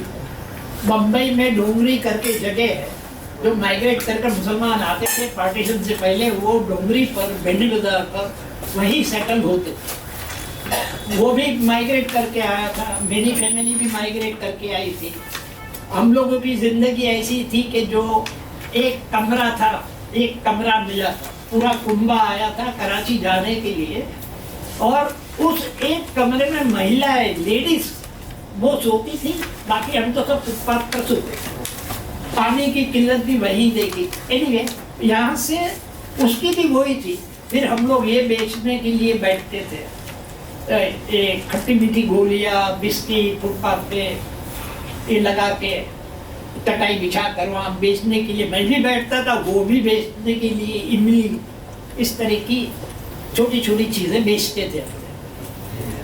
एक ही मस्जिद में नमाज पढ़ने जाते थे। देखिए सिमिलैरिटीज, देखिए एक ही स्कूल में पढ़ने गए, एक ही टीचर के हाथ के नीचे पढ़े। वो माफिया अंडरवर्ल्ड का बन गया और दाऊद इब्राहिम का गुरु बन गया, और मैं इस दिशा में आगे बढ़ गया। तो ये मेरा थीम बना। वो जो माफिया जो था, उसका भी नाम मैंने वही रखा है, मेरा नाम भी वही है इसके अंदर। कहीं कहीं मुझे नाम बदलने पड़े, जैसे पुलिस इंस्पेक्टर जो लाइफ में आए हमारे, वो भी मतलब वो इस्लाम पर अथॉरिटी था। दूसरी बात बता रहा हूँ उसके माफिया के बारे में। वो मेरी दिलचस्पी इसलिए बढ़ी कि ये शख्स जो है मामूली माफिया नहीं है, प्लस उसने अपना नाम कहीं पब्लिसिटी में डाला ही नहीं। भाई दाऊद का गुरु तो मतलब बहुत बड़ी बात थी, एक ही न्यूज़ में एक बार ही आ जाता तो आज वो ब्रांड डबल सुपर ब्रांड बन जाता, लेकिन उसने कभी यूज़ नहीं किया। मैंने कहा इस्लाम पर अथॉरिटी, कोई मौलाना उससे बहस नहीं कर सकता। मेरी इस किताब का थीम, इसे मैं बायोग्राफी नहीं कहता हूँ, बायो नॉवेल है। तो बायोग्राफी है, इसमें कोई मैंने चेंजेस नहीं किए, कुछ ऐड नहीं किया, कुछ काटा भी नहीं है। अब बायो नॉवेल के अंदर ये जो हमारा जो था ये माफिया, उसके साथ मैंने देखा कि कोई बहस नहीं करता था। मस्जिद में जाएगा नमाज पढ़ने, 5 वक्त की नमाज पढ़ना, कुरान रोज़े, वो तो सब उसका था ही था। लेकिन मस्जिद में खड़ा होकर जब मौलाना ने गलती की तो उसकी खबर वहीं ले लेगा खड़ा होकर, सारे मजमे के बीच में। ये उसका ट्रैक रिकॉर्ड था। और हम दोनों की जो बहस इसके अंदर है, जहाँ जहाँ हमारी टक्कर होती, स्कूल छोड़ने के 20-25 साल बाद ये मिला मुझे, और ये आइडिया स्ट्राइक हुआ। उसकी भी सोच जो थी ये हम लोग जब मिले और इसी विषय पर बात होती थी इस्लाम को लेकर, मेरा मानना ये था कि मैं जो कुछ कर रहा हूँ मेरे बल पर कर रहा हूँ, जो कुछ मुझसे हो सकता है ये मैं कर रहा हूँ। वो कह रहा है कि कुरान शरीफ में लिखा है कि उसकी मर्जी के बिना पेड़ का पत्ता भी नहीं हिलता। तो बोले मैं स्मगलिंग कर रहा हूँ, किसके कहने पर कर रहा हूँ? आप जवाब दीजिए। ऑथोरिटी कुरान की आयतें वो पेश करता है, आयतें सुनाता था सामने वाले को, मौलाना को सुनाते हुए मैंने देखा अलग अलग सिचुएशन में। तो ये मुझे लगा कि ये बिल्कुल आज तक की बायोग्राफी के काबिल है और एक किताब कामयाब हो गई। इससे पहले मैंने सुभाष चंद्र बोस की बायोग्राफी लिखना चाहा। सुभाष चंद्र बोस भी मेरा, जैसे आज लोगों के घर में मैं देखता हूँ किसी ने अमिताभ की फोटो लगाई है, किसी ने सलमान खान की, बच्चे लोग लगाते हैं, तो हम लोग लगाते थे सुभाष चंद्र बोस की, कोई लगाता था नेहरू की, गांधी जी की। तो मैंने कहा इनका भी कर्ज मुझ पर है और मुझे कर्ज चुकाना चाहिए। मोटिवेशनल वो मुझे इतना है, वो हिम्मत देता था लड़ने के लिए कि कैसे एकजुट होकर, वहाँ कोई हिंदू मुसलमान था ही नहीं, सुभाष बाबू के अंदर फौज में सारे बराबर थे और बड़े प्यार से रह रहे। तो ये जो सुभाष बाबू में, अब सुभाष बाबू का कर्ज कैसे चुकाया जाए, तो एक ही रास्ता था कि बायोग्राफी लिखो उनकी। तो मैं रिसर्च करने के लिए कांग्रेस की लाइब्रेरी, बम्बई में बहुत बड़ी लाइब्रेरी है जहाँ गांधी जी आकर रुकते थे, जो बंगला जो था वो लाइब्रेरी में कन्वर्ट किया था। तो मैंने कहा कुछ रेफरेंस के लिए, उसके काफ़ी कुछ रेफरेंस मिलेंगे बायोग्राफी से। तो बायोग्राफी की पहली किताब मैंने निकाल के खोली तो देखा लास्ट पेज में कितने लोगों ने पढ़ी है, तो 2 लोगों ने पढ़ी थी और किताब 20 साल से पढ़ी है। दूसरी किताब देखी, वो सिर्फ एक बंदे ने पढ़ी थी, वो कोई पीएचडी वाला होगा, उसने नजर डाली होगी इस तरह। तो फिर यहाँ से वो क्रिएटिव ब्रेन काम करने लगा कि अभी मैं लिखूंगा तो ये कौन पढ़ेगा भाई, मेरा तो कर्ज चुकाने का तो मकसद ही फेल हो जाएगा। तो मैंने एंगल बदल दिया, बायोग्राफी पूरी रखी कि सुभाष बाबू की मौत हो चुकी है, इंतकाल हो चुका है, कोई मानने को राजी नहीं है 60s तक कि नहीं वो तो जिंदा है, वो तो आएंगे कभी नहीं, वहाँ फला बाबा है, वो तो वही है बैठे हुए इंतजार कर रहे हैं, इस तरह की सारी बातें चल रही। और यही मैंने एंगल बनाया और फिक्शन बना दिया उसको। फिक्शन बनाने में ये है कि एंगल मैंने ये लिया बायोग्राफी के अंदर कि सुभाष बाबू 1-2 सोल्जर है उनके पुराने इंडियन नेशनल आर्मी के, उनको पता चलता भाई फला जगह पर फला बाबा जो है वो सुभाष बाबू है, तो ये चले दोनों ड्रेस पहनकर। ये कैरेक्टर 2 लेके चला था। वो दोनों जब लौट कर आते हैं आखिरी बार 20 बार जा चुके हैं और कहानी यहाँ से शुरू होती है कि 2 में से एक सीनियर हो कहते यार अब कब तक हम भटकते रहेंगे, यार भूल जा। दूसरे से दूसरा पढ़ाते नहीं, वो मिलेंगे आएंगे ये करेंगे। गांधी जी की श्मशान यात्रा में दिखाई दिए, इसकी भी तस्वीरें छपी थी, सब था कोई दूसरा ही। अब ये दोनों घर लौटे तो सुभाष बाबू उनके बंगले के बाहर आंगन में बैठे हुए, यहाँ से कहानी चली। अब कौन बंदा 2 पन्ने पढ़ेगा फंसेगा। मेरा तो मकसद ये पढ़े नहीं भाई, हम लिखे कितना बढ़िया, कुछ भी लिखे उसका कुछ नतीजा तो निकले। तो ये अब सवाल ये आता है कि भी क्रिएटिव थिंकिंग क्रिएट कैसे की जाए हम में। तो उसका एक सिंपल तरीका ये है कि हमारे दिमाग में जितना कूड़ा भरा हुआ है उसको साफ किया जाए। ये एक जुमला जो है ये मैं हर जगह बताता हूं मैं कि दिमाग की खिड़की खुली रखो। दिमाग की खिड़की खुली रखने का मतलब जो है कि जान कर चलो, मान कर मत चलो।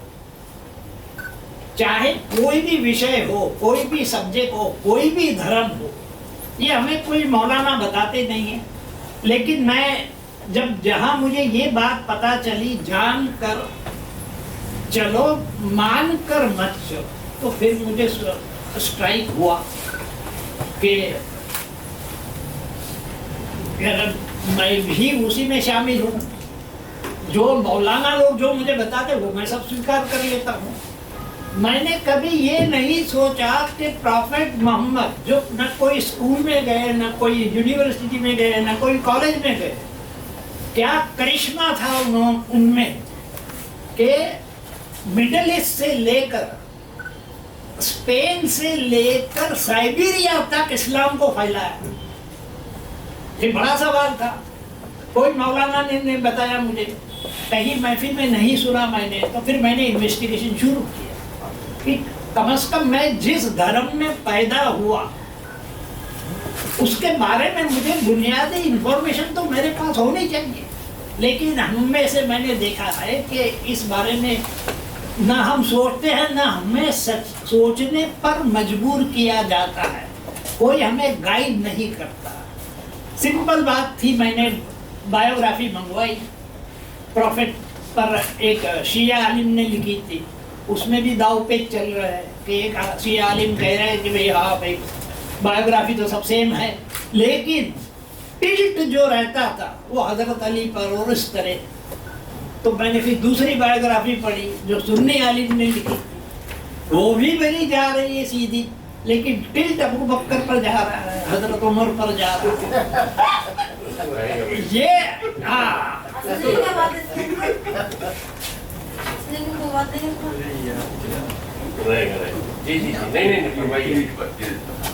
तो ये सारा जो देखा मैंने कि अब दोनों ये नेचुरल था। जिन जिन मौलानाओं ने लिखी थी, ये जो आलिमों ने लिखी थी, जो टॉप के आलिम थे, शियाओं का जो था, नाम भूल रहा हूँ मैं, ये भी कुछ 50 साल पहले की बात है, जब ये बीज पड़ा नई सोच का। उसके बाद में तीसरी बायोग्राफी मुझे मिली जो रशियन ने लिखी थी और पेंगुइन ने छापी थी। बड़ी अद्भुत बायोग्राफी, सारा सब क्लियर हो गया, क्या क्या उनमें अच्छाइयाँ थी, क्या क्या कमजोरियाँ थी, दाव पे थे, वो सब चलते थे, उस दौर में भी चलते थे। और एक बताया कि भी ये शख्स जो था, हाँ अब मैं अल्फाज बदल रहा हूँ, मैं प्रॉफिट नहीं कर रहा हूँ, ये शख्स जो था वो कितना मतलब जोशीला था काम के अंदर, कितनी ईमानदारी के साथ करते थे ये काम। और आखिरी वक्त में जो हदीस की किताब मैंने पढ़ी उसमें वो खुद कहते हैं कि मैं मामूली शख्स हूँ आप लोगों की तरह, ये उनके अल्फाज है, मैं ऑर्डिनरी हूँ। और ये जो मौजिज़े और ये वो तो पैगंबर लोग करते थे, मैंने कौन सा मौजिज़ा किया है। तो मैंने एक मजमे में मैंने कहा कि भाई यही बातें चल रही थी, तो मैंने वहाँ अल्फाज यूज़ किया मोहम्मद भाई। तो साले भड़क गए सब लोग मेरे पर, उसको भाई क्यों कहा बोले, समझे। मैंने कहा भाई उनका जो अहले हदीस में लिखा है कि हर मुसलमान भाई है, तो क्या वो मेरे भाई नहीं हो सकते। इसमें बड़ा बवाल मच गया था, वो अलग बात है। कहने का मतलब ये है कि सोच बदली मैंने ये पढ़ने के बाद, और मैंने इन्वेस्टिगेशन शुरू किया, जानना शुरू किया, तो बहुत बड़ा उसमें से क्या कहते हैं, रैकेट नहीं कहूँगा, लेकिन बहुत बड़ा पॉइंट मुझे बम फोड़ने वाला मिला। वो मुझे मिला ओशो में से, ओशो की किताब से। हम लोग देखिए किताबें पढ़ते हैं, हम कुछ पिकअप कुछ नहीं करते। हाँ बहुत बढ़िया किताब है, अरे वाह क्या डायलॉग लिखा है, ये वो दूसरे दिन भूल जाओ। मेरी सफलता का राज ये है कि मैं वो उठा लेता हूँ, उस पर उसको तवज्जो देता हूँ और समझने की कोशिश करता हूँ, जैसे प्रॉफेट मोहम्मद में मैंने किया और मुझे बड़ा अच्छा लगा। उसके बाद में फिर दूसरा मैंने ये जो कहा, दूसरी बात, सॉरी क्या दूसरी बात क्या कह ओशो ने उसकी एक तकरीर सुन रहा था। ये ओशो वॉज माई फैन, बहुत जबरदस्त फैन था मेरा वो, एक डब्बू जी का। तो मैं उनकी एक तकरीर सुन रहा था, उसमें उन्होंने बड़ी अद्भुत बात कही है कि अगर मैं, अच्छा पहले एक बात बता दूं कि मैं यहाँ फील कर रहा हूँ कि मेरे अपने सब है, यहाँ कोई क्या कहते भीड़ नहीं है, जो मजमा नहीं है, मेरे अपने लोग हैं सभी जो भी बैठे हैं, उर्दू के चाहने भाई उर्दू के चाहने वाले, उर्दू के चाहने वाले के भाइयों उर्दू के चाहने वाले, सॉरी कभी मिस हो गया, क्योंकि ये भी बता दूं मेरा दिमाग जो है 50% मेमोरीज डिलीट हो चुकी है, 50% आईसाइट डिलीट हो चुकी है, 50% हियरिंग डिलीट हो चुका है, तो कुछ गलतियां हो तो क्षमा। अच्छा अब ओशो ने अपने भक्तों से कहा कि दुनिया का श्रेष्ठ सबसे बढ़िया धर्म कौन सा है। मुसलमान को खड़ा किया, उसका इस्लाम, उसके सिवा तो कोई हो ही नहीं सकता। उधर हिंदू को खड़ा दिया, उधर सनातन धर्म, वहां से तो इस्लाम निकला है वो। इस तरह सभी लोगों ने, फिर उन्होंने कहा, ओशो ने सबकी बातें सुन ली, अब उन्होंने एक चाबुक मारते हैं ऐसा सवाल किया कि ये बताइए कि ये धर्म जो कह रहे हो बेस्ट रिलीजियन है, सनातन धर्म बेस्ट है, इस्लाम है, आप जो कह रहे हैं, आप में से आप क्या आप जानते हैं कि ये धर्म आपने चुना नहीं है, आप पर थोपा गया है। अगर आपके सामने 10 फ्रूट रख दूं मैं, चीकू, केला, आम, ये सब, आपसे कहूं बताइए कौन सा बेस्ट है, तो आप सारे चक्कर कहेंगे कि नहीं, हाँ भाई ये अमरूद बेस्ट है या सीताफल बेस्ट है, आम कुछ भी। तो ये कहने का आपको अधिकार है। आपको ये कहने का अधिकार किसने दिया कि इस्लाम श्रेष्ठ धर्म है या सनातन धर्म श्रेष्ठ है। तो ये नई सोच यहाँ से मुझे मिली। तो पहला, अच्छा एक मैंने जैसे शुरू में कहा कि मैं अदीबों से रूबरू हो रहा हूँ, ये भी एक के सारे पढ़े लिखे राइटर भी है। अब यहाँ से पहला सवाल ये हुआ कि मैं शादी हुई, मैंने ये सोचा अब मैं अपने बच्चे पर क्या करूँ, उसका इस्लाम थोपूं या नहीं थोपूं। अच्छा मेरी बीवी जो थी ये बिल्कुल मोहतरमा की तरह बुर्का ये वो डाल के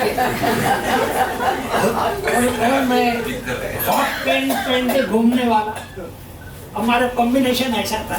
मैंने उसको धीरे धीरे मैंने कहा इसको ट्रेन करना पड़ेगा, समझाना पड़ेगा। मुझे कोई एतराज नहीं, अगर आपकी पसंद अब आप पहनना है या जो भी है आपकी पसंद में बिल्कुल पहनी है, लेकिन जबरन थोपना नहीं है किसी के माध्यम। एनीवे यहाँ से थोपने वाली बात पर आता हूँ। ये आए हम कि भाई बच्चों का क्या किया है, तो पहले मुझे मेरी बीवी को कन्विंस करना पड़ेगा, क्योंकि वो 5 वक्त नमाज पढ़ती है, रोजे रखती है, ये करती है, सब बिल्कुल बराबर चल रहा था। पहले उसको कॉन्फिडेंस में, अगर मैं ये कहता हूँ कि भाई इन पर 5 साल या 10 साल तक बच्चों पर इस्लाम नहीं थोपना, तो बवाल हो जाएगा घर के अंदर, हो सकता है तलाक ही होगा। तो मैंने उसे समझाया कि देखो हम एक छोटा सा एक्सपेरिमेंट करते हैं, देखना चाहते हैं कि इस्लाम कितना पावरफुल है। हम बच्चों पर 5 साल, अरे 1 साल तक एक्सपेरिमेंट करते हैं। अगर 1 साल तक वो बच्चे जो अगर ट्रैक पर आ जाते हैं तो पहले इनको, नहीं तो उनको चॉइस देनी पड़े। शर्त ये 6 महीने तक बीवी बड़ी खुश, एक साल तक बोले कंट्रोल उसके हाथ में आ गया बच्चों का, छड़ी लेकर सवेरे उठ के मारे, चलो नमाज का टाइम, कुरान शरीफ पढ़ने बैठो, ये मौलाना आया तो उसके बाद बेटा, ये सब 6 महीने हुए तो बड़ा बेटा आकर मेरे कान में कहता है, डैड वी आर बोर्ड। अब फिर छोटा भी आया, फिर मैंने कहा भाई ये 6 महीने में थोड़ा और कर लो, तो 2 महीने और किया, फिर बंद कर दिया। अब मैंने कुछ नहीं किया, अब बीवी ने भी कुछ नहीं कहा। और उसी दौर में विपश्यना वाले मेडिटेशन विपश्यना सेंटर बम्बई में पहला खुला था इगतपुरी। तो मैं ऐसे एक्सपेरिमेंट करते रहता हूँ, देखता हूँ और धर्मों में क्या चल रहा है। वो बुद्धिज्म से जुड़ा हुआ था, गया तो बड़ा अद्भुत था वो जो था। मैंने शुरू में जो कहा मैंने कि हमें हमारा दिमाग जो है ना उसको चेंज करना है, उसमें से कूड़ा निकालना है। विपश्यना ने कूड़ा पूरा निकाला। 10 दिन तक वहां रहा, उन्होंने धर्म की कोई बात नहीं की, लेकिन जो टेक्निक बताई मेडिटेशन की, उस टेक्निक में कूड़ा निकाल दिया जो भी गर्म। और वो तब की बात है कि जब मेरे घर में राशन नहीं हुआ करता था, बड़ी मुश्किल से कोई चेक आ गया तो घर में राशन आया, नहीं तो कर्ज लेकर ये चल रहा था। और दोस्त लोग भी जो थे वो बड़े परेशान थे मुझसे। जहाँ दिखाई दोस्त दिया, मैं आगे बढ़ा कर्ज लेने के लिए, वो दूसरी गली से निकल गया, कहीं उधर से आ रहा है, मैं देख रहा हूँ तो वो उधर से पलट गया। यहाँ से निकलकर आया मैं विपश्यना से, तो 200 लोग सामने से आने लगे। वजह क्या थी? पॉजिटिविटी आई मेरे में, पॉजिटिविटी आई तो सारे पॉजिटिव लोग सामने से आने लगे, सारे दुश्मन दोस्त बनने लगे। और तब तक पूरा ही हमारा तो जो नेगेटिव था वो पॉजिटिव हो। ऐसी कई मिसालें हैं कि हम क्रिएटिव कैसे बने। तो बनने की पहली शर्त जानकर चलो, मानकर मत चलो। दूसरी शर्त जानने का तरीका जो मैंने बताया कि कूड़ा साफ करो। अब यहाँ से एक छोटा सा किस्सा एक सूफी का है। वो सूफी के पास एक बंदा आया तो सूफी ने उसको भगा दिया, भग गया अपने खानकाह में जगह दी। 6 दिन के बाद वापस आया, वापस भगा दिया। बार वो आता रहा।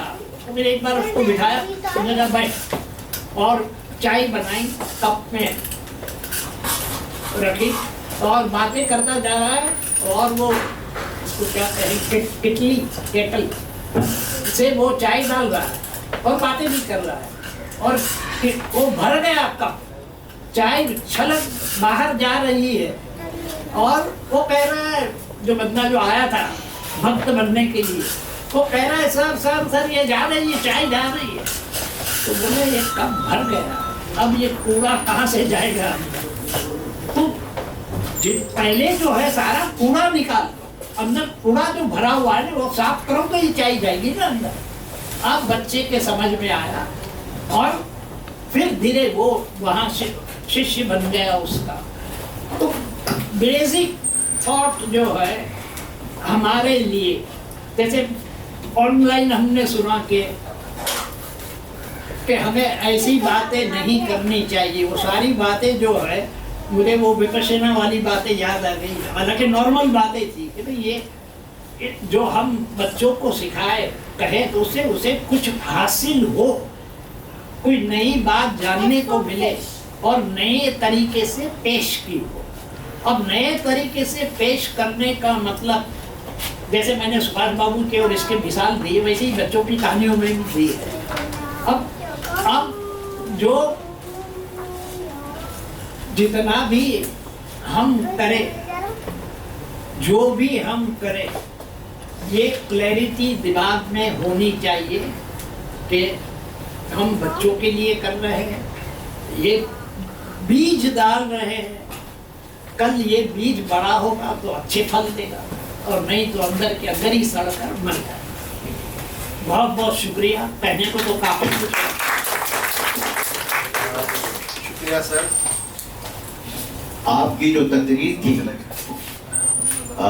जिस मकसद के तहत हमने इसे ऑर्गेनाइज किया, आपने बच्चों के लिए कैसे लिखना है इस पर जो आपने गुफ्तगू की, उसको एक क्रिएटिव राइटर को क्या कुछ सोचना चाहिए, उसके हवाले से मिसालें आपने दी। और ये 2-3 चीज़ें जो बड़ी अहम थी कि आप फैक्ट समझिए, जो लिख रहे हैं उसके बारे में तहकीक कीजिए, ये देखिए कि बच्चों को उसका क्या असर हो रहा है और उसको कैसे आप फोर्स ना करें। उसका भी एग्जाम्पल दिया आपने, जो भी एग्जाम्पल से जो बातें की या जो बायोग्राफी के हवाले से अपना, जाहिर है कि ये कलीदी खुतबा जब होता तो आप लिख के पढ़ते और एग्जाम्पल देते और उस तरह से चीज़ें होती, लेकिन आपने बच्चों के हवाले से लिखने से अब जहन में क्या बातें होनी चाहिए जो आपने अपना एक्सपीरियंस किया था, तो उसको आपने यहाँ हम लोगों के सामने रखा। मेरा ख्याल ये है कि हम सब लोग जो यहाँ बैठे हैं वो इस सेशन के बाद एक टेक्निकल सेशन शुरू होगा और उसमें हम लोग कहानियाँ सुनेंगे जिन लोगों की कहानी हमें मिली है। उसके बाद हम उस पर डिस्कशन करेंगे और हम समझेंगे। तो मुझे लगता है कि इन तमाम बातों के बाद बहुत कुछ वाज़ेह हो चुका कि एक क्रिएटिव राइटर को किस तरह से खोजबीन करना है। चाहे वो छोटे बच्चे को ही आप क्यों नहीं कोई चीज़ दे रहे हो, हल्के में नहीं लिया जा सकता। इसी बात को अगर आप कह रहे हैं तो ये मान कर चलिए कि वही उसकी मेमोरी होगी। हमारे जो तीनों मेहमान ने जो गुफ्तगू की, तीनों का लहजा अलग था, बात वही थी कि आप बच्चों के लिए जब लिखें तो अपने जहन में ये साफ कर लें कि हमें उनकी ज़रूरतों का ख्याल रखना है, उन्हें इंफॉर्मेशन देना है, मिस इन्फॉर्म नहीं करना है। अगर आपने पूरी बात को रख ली, समझ ली है, तो आपको तकलीफ करेंगे तो मुझे लगता है कि एक आरामद होगा। बहुत बहुत शुक्रिया सर। मेरा ख्याल है कि आप इस महफिल को हम फॉर्मली खत्म कर रहे हैं। इनफॉर्मल गुफ्तगू तो 3 दिन तक चलती रहेगी और बहुत कुछ हम एक दूसरे के साथ सीखेंगे। बहुत बहुत शुक्रिया। शुक्रिया। आप चाय पिला दीजिए, हम लोग बहुत देर से